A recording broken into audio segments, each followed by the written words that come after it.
Muchas gracias, buenas tardes, gracias por estar. No sé cómo empezar. Eh, bueno, voy a dar un anuncio, ¿no? Eh, bueno, saben el horror que estamos padeciendo las víctimas y bueno, el país en general. Y entre esos casos terribles está uno del otro lado de un encarcelamiento injusto, mientras hay excarcelados o criminales que están afuera, hay gente en la cárcel injustamente, y uno de ellos es el profesor Pachistán, este profesor que está acusado de un asesinato o varios asesinatos que no se cometió jamás y que están demostrados.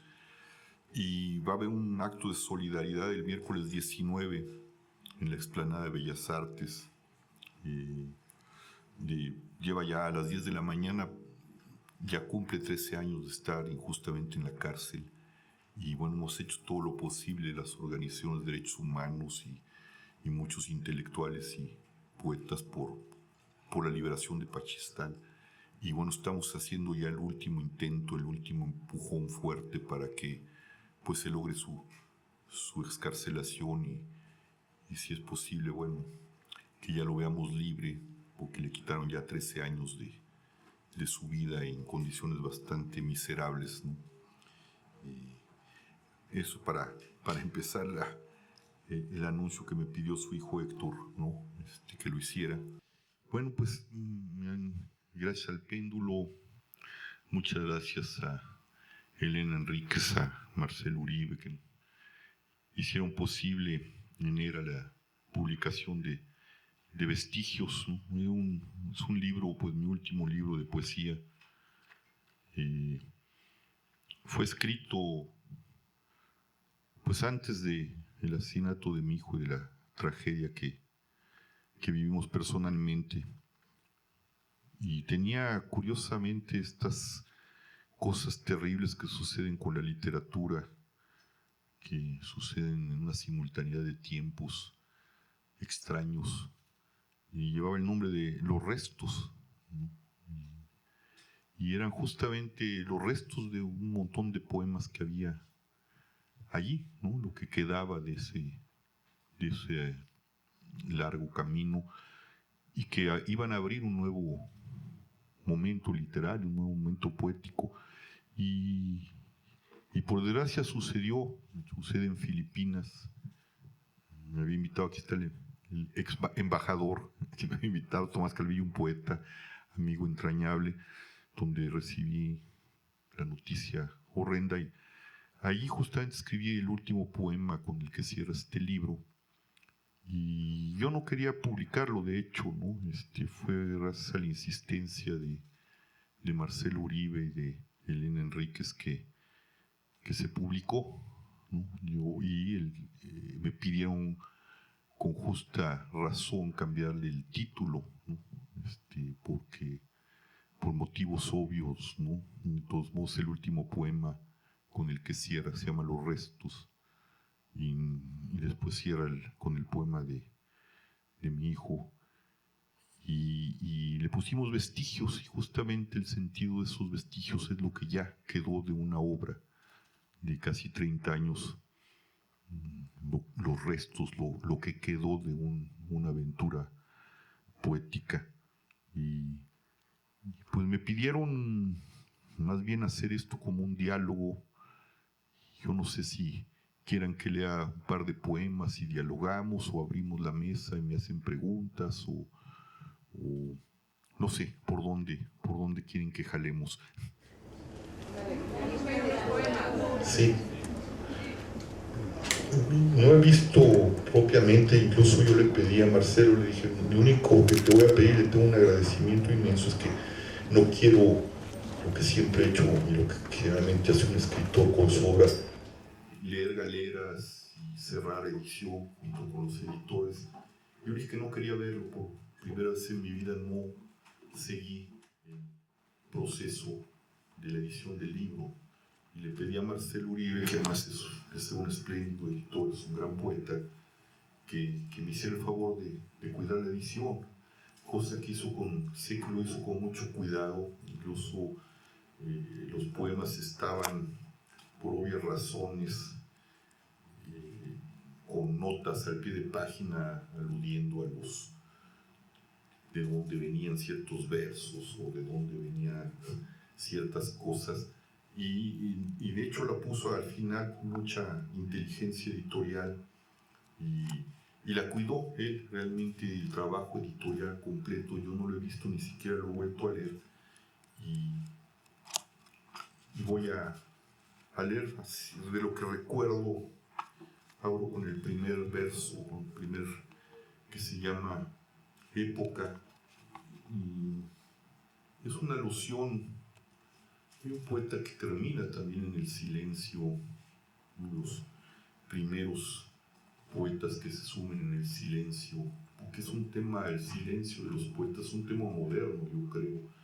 Empieza con Rimbaud y un poco antes, o quizá sí, un poco antes, con Hölderlin. Hölderlin tiene un poema que se llama Pan y Vino, un himno, donde se pregunta para qué sirven los poetas en tiempos de miseria, para qué poetas en tiempos de miseria. Y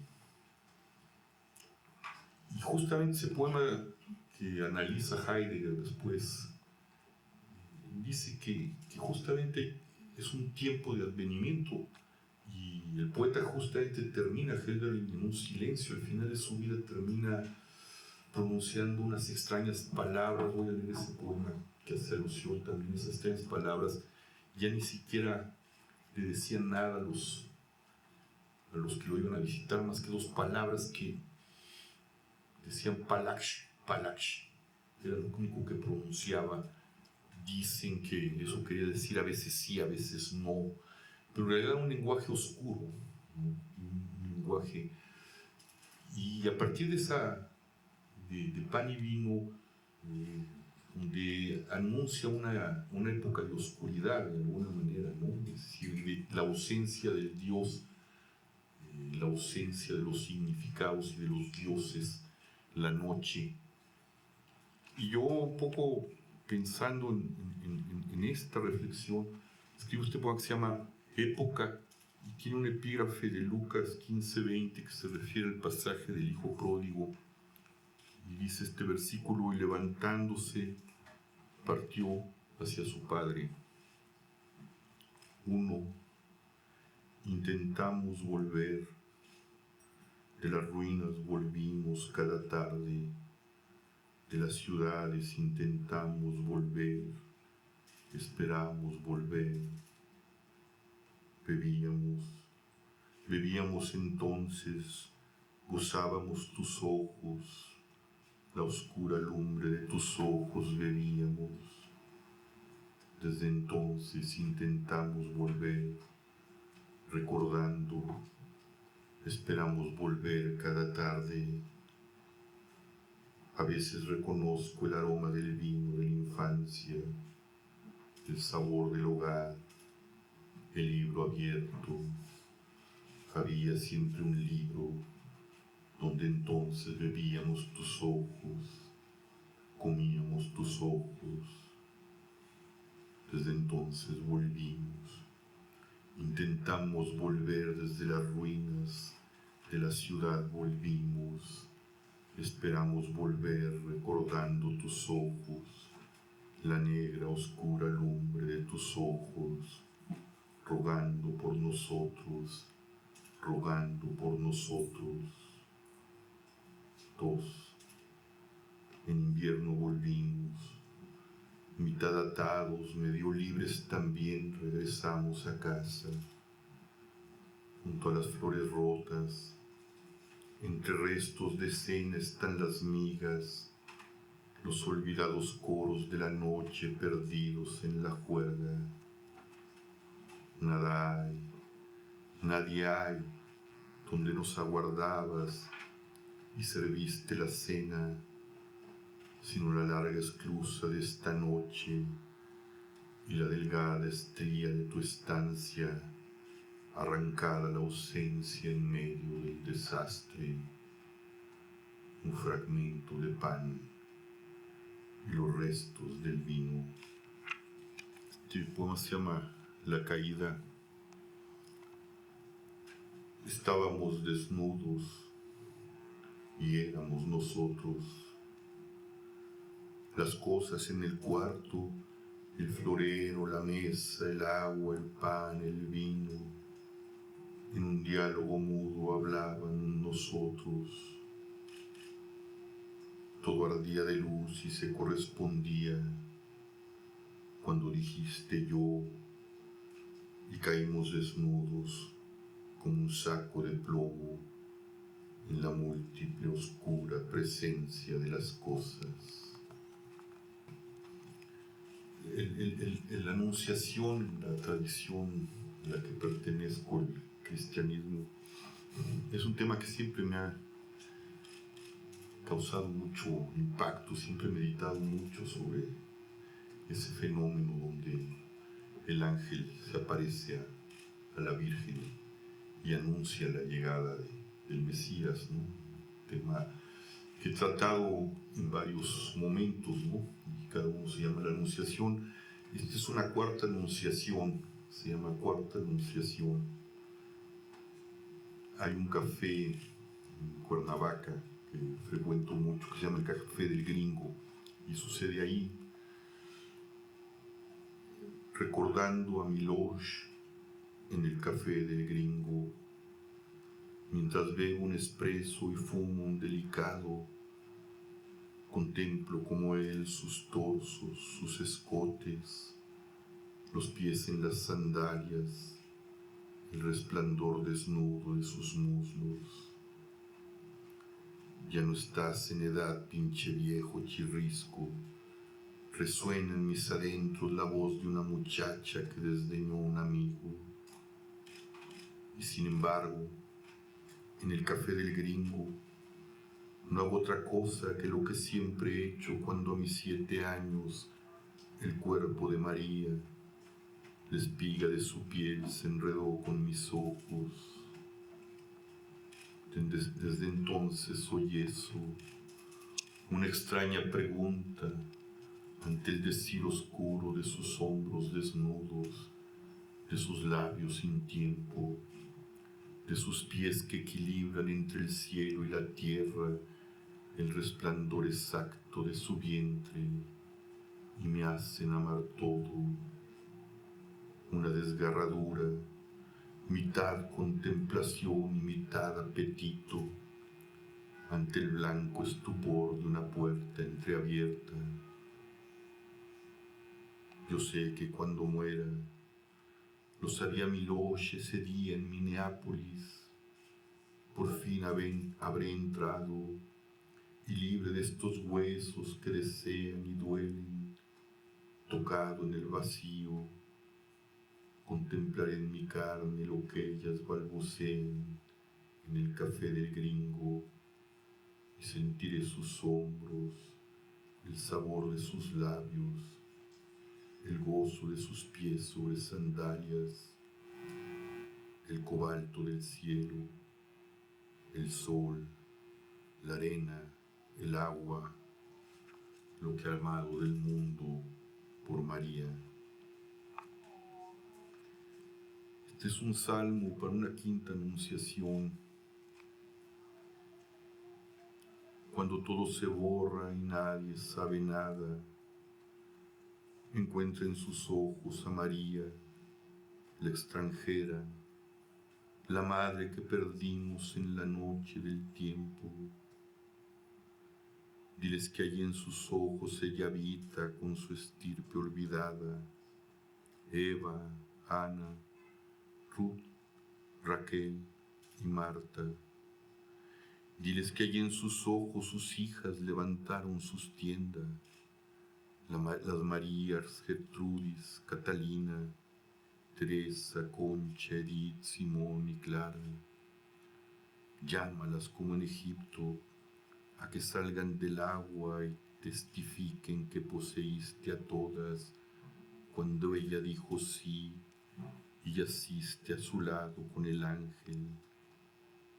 Recuérdales que exaltas a María, la extranjera, la madre, que honras a su estirpe en la sed de sus deseos.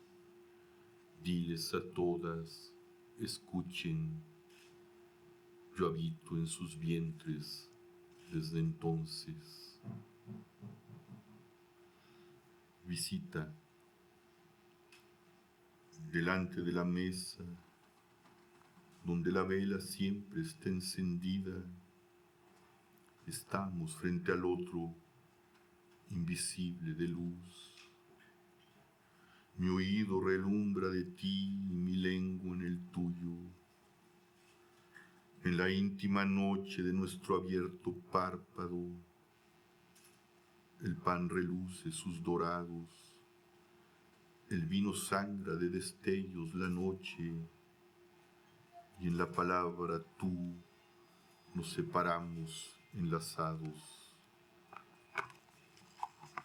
Este poema se llama Acapatzingo y está dedicado a mi nieto, que hace mucho no veo, porque pues, con todo lo que ha sucedido están desplazados y están en una comunidad en Francia. Y cuando estaba por acá, yo lo llevaba los fines de semana al departamento y pues, ahí jugábamos, ahí donde vivo con Isolda. Es una cañada y pasa un río y ahí jugábamos. Y se llama Acapatzingo, justamente es el lugar donde vivimos. Desde el jardín oímos el rumor del río, como el de Dios, incontenible, oscuro, paciente y ya irreconocible. No un problema de ingeniería para quienes construyen puentes, porque el río que oímos no es el de Eliot, sino un rumor en la trama del abismo, un hueco en la cañada, un vacío en el fondo de los días que arrastra igual que Dios cuanto queremos olvidar los hombres. Botellas de cerveza, sillas rotas, orina y excremento, fragmentos de metal y vómito y basura. También guarda las pérdidas, los gritos de las ninfas, tus balones, los sueños de tu infancia, las voces de los muertos, las clepsidras nocturnas, Mnemosine y sus arduas confidencias. El río que escuchamos lleva todo en su humildad roída, el dolor y las voces de los hombres. Mira el tiempo también que no es el nuestro, un tiempo más antiguo que el de los cronómetros, más viejo que el hilado de las mujeres que despiertas nombran el porvenir e intentan enredar, desanudar y enlazar el pasado y el futuro, que el de tu infancia que no sabe del tiempo, que el de los alucinados por resacas nocturnas y el de los amantes que convocan lo eterno y surcen en sus pieles el ayer y el mañana, el tiempo que es el tiempo, cuyo principio y fin nunca termina en el espejo móvil de su lomo, entre el día y la noche, cuando tú y yo jugamos mientras el tiempo fluye en su fijeza, llevando nuestras pérdidas, y oímos el domingo agradecidos. Pues lo dejo allí y abrimos una